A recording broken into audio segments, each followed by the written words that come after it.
Joining me now from Washington is Greg Theilmann. He's a State Department advisor to the US Delegation at the Geneva INF negotiations. From Moscow, we have Andrie Frolov. He's a researcher at the Center for Analysis, Strategies and Technologies, as well as the editor-in-chief of the Arms Export magazine. And completing our panel is Titus. He's a policy advisor at America First Policies. Gentlemen, thanks for joining us. Greg Theilmann, I take it you're not happy that the US has withdrawn from the INF treaty. Tell me why. Well, this is a very disappointing development. The INF treaty has been very successful over its 31-year course in eliminating an entire category of nuclear weapons, eliminating nearly 2,700 nuclear-armed missiles in the U.S. and Soviet, then Russian arsenals. So this treaty not only achieved those spectacular limitations, but it also created a model for verification measures that was used in the Strategic Arms Reduction Treaty that followed it. So it's very disappointing that this treaty is going to be abandoned, and particularly so in that the Trump administration has neither consulted with Congress nor with our closest allies for whom the treaty was initially negotiated. Andrie Frolov, there's a feeling that the Russians have been cheating over the years. Even the Obama administration had suggested that Russia had violated the INF. So Bolton and Trump are just basically doing what the US has wanted to for a while because Russia's not been playing by the rules. Is that true? I don't think that's true because the general Russian point is that up to now, United States have not presented any evidences regarding Russian violation of INF treaty, and the problem is that even in Russia, nobody sees the real sense to violate the INF, because you see that you don't need to violate the INF because you can just put more fuel into missile and that goes further, and if you put just the half of the tank, it goes under the limit of INF treaty. So here the majority of experts doesn't understand even such kind of approach, why Russia did need to violate INF. So we have two problems. There is no need to violate it, and there is no evidence up to now. But last week, Mr. Lavrov said that United States had provided some information regarding this mysterious missile, which has been the main reason of violation of INF treaty from Russian side. Okay, so Titus, politically and in terms of trust, you have this treaty that has been enduring for more than 30 years and verified over the years, which essentially says our deadliest weapons we won't have in the same neighborhood and we won't have next door to you, and that will reduce the impact of craziness happening. That will reduce the impact of catastrophe. Why on earth would the Trump administration want to get out of something like that? You know, President Trump has been very clear since he came into office with his America First policy agenda. And I think that this international agreement, among a host of others, is just one that the Trump administration has finally called the bluff on. I mean, we know that Russia is cheating on this. The Obama administration released information regarding it. The State Department followed up on it in 2017. We know that the Russians are not abiding by the agreement. And I mean, of course, I don't think that the president or his team would argue that when the agreement first came into place that this was a good thing that got rid of a lot of really powerful short-range missiles that potentially could have had a devastating impact on Europe and the Soviet Union.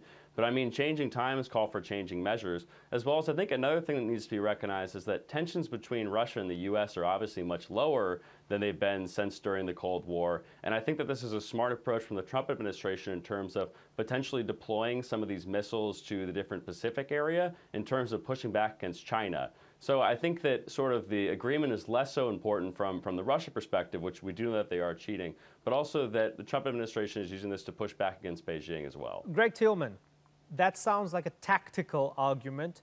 Does any of that make sense to you?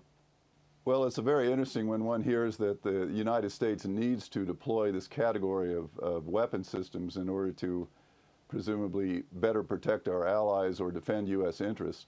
It's very interesting that the vice chairman of the Joint Chiefs of Staff said specifically that his forces in the Pacific can cover their Chinese targets, and there is no need for a ground-based system. And logically, the United States relies on air-based and sea-based systems in the Pacific. It does not need to counter Chinese ground-based systems. So there is a significant flaw in the argument that we very much need these missiles. Similarly, in Europe, we have air-based and sea-based options if there is a military need to counter the systems. But I'd like to go back to the Russian violation, too, and just point out that the United States, I would say, was slow in providing details of Russian violations of the treaty.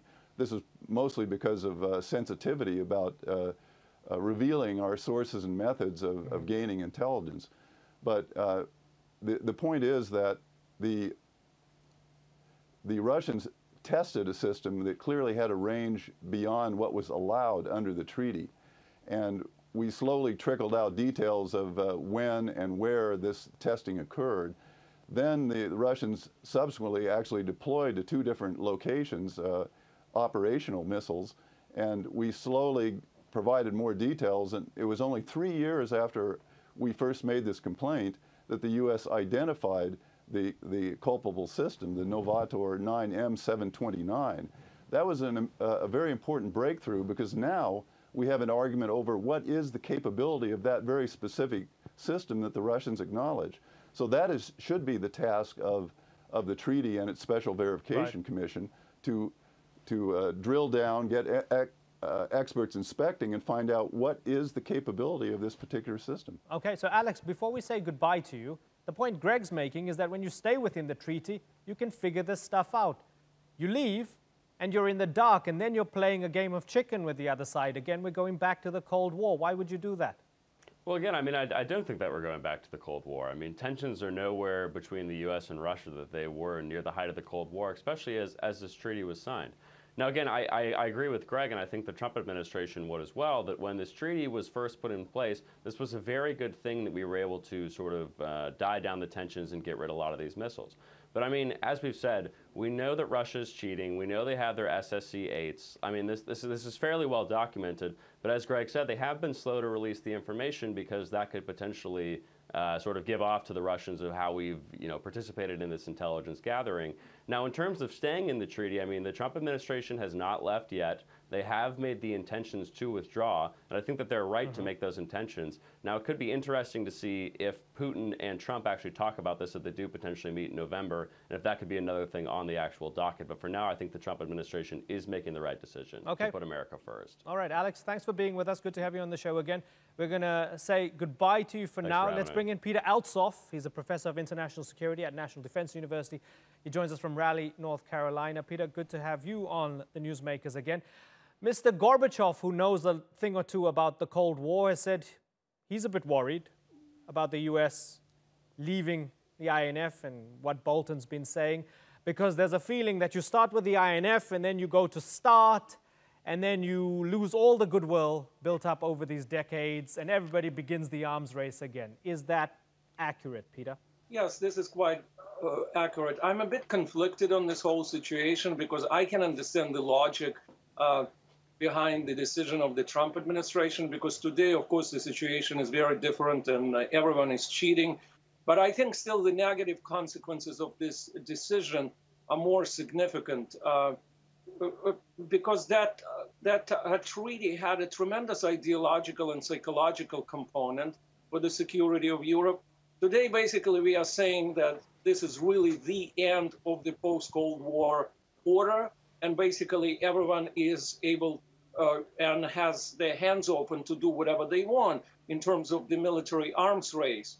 And who benefits from that? First of all, Vladimir Putin, for his own propaganda purposes. The Russian TV now says that this is all the fault of the Americans. The Americans are doing that. So now they are totally justified, basically, to intensify the production of nukes. And the consequences for Europe are also quite drastic. A country like Germany is very unlikely to ever agree to have American nuclear weapons on its territory, but the country like Poland or Lithuania are very likely to. and that will lead to a new Cuban Missile Crisis, and it will be much worse. Okay, so Andrei Frolov, the perspective coming from Peter is that Vladimir Putin is milking this and he's enjoying it because he gets to say, we can't trust those Americans, look at them, they're being aggressive towards us. Is that what's going on?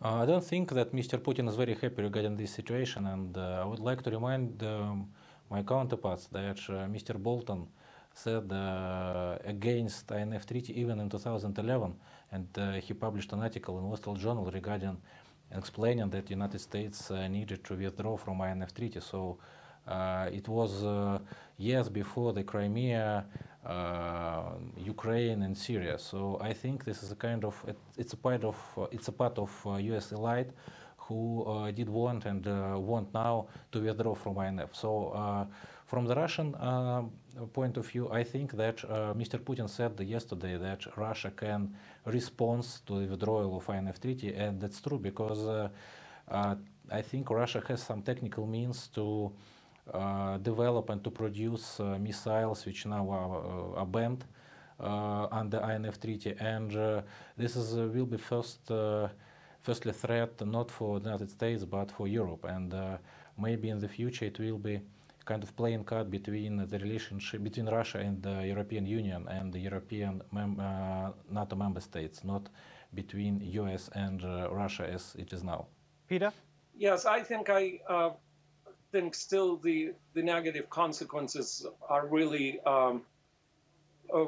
benefiting China, benefiting Russia, and creating a very dangerous security situation in Europe, and particularly in terms of a psychological climate, the relations between European allies, the relationship between Germany on the one hand and like Lithuania, or say some pro-Russian countries like Bulgaria. We can see again the positioning of mid-range nukes in Europe, and that's going to be disastrous. Greg Theilmann, big picture here. The U.S. pulling out of the Iran deal, despite all the efforts that went into it. We're seeing the U.S. signaling that it's pulling out of INF, fears that START will be dismantled. And when we look at the numbers, both the United States and Russia, who both have thousands of nuclear warheads, have at least spent billions at least trying to maintain them, if not to expand the stockpiles. Is it a myth that we're moving towards nuclear disarmament and actually we might be going the other way around? Well, that's exactly what the concern is, that getting out of the INF Treaty in this manner before the sides have even actually tried to resolve their compliance issues is very ominous, and one sees that even in the response to President Putin's request that the U.S. and Russia sign up for an extension of the new Strategic Arms Reduction Treaty, which is incorporated in the treaty, does not require ratification. That's very unfortunate, because that's the next obvious step in order to at least hold the line so that the situation doesn't deteriorate. But John Bolton, and I agree here with Mr. Frolov, John Bolton is using Russia's violation of the INF Treaty as an excuse. John Bolton is hostile to all nuclear arms treaties with Russia. History has shown that over the years. And so the problem we have is that someone who is hostile to all arms control treaties is working for a president who is also hostile to international agreements, but is also quite ignorant of the details of those agreements. And so it's a dangerous combination that exists in the United States right now. And what is needed is an attempt to resolve the differences in the treaty.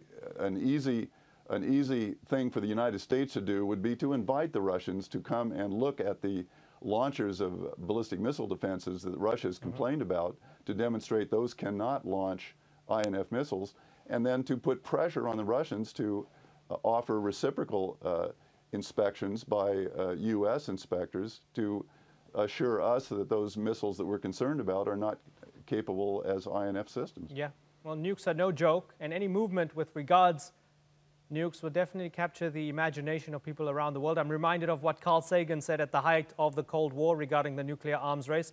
Two sworn enemies, both waist deep in gasoline, one with 3 matches and the other with 5. Gentlemen, I have to move on, but it's been a pleasure having you on the Newsmakers. Greg Theilmann, Andrie Frolov, and Peter Elsov. Thanks again.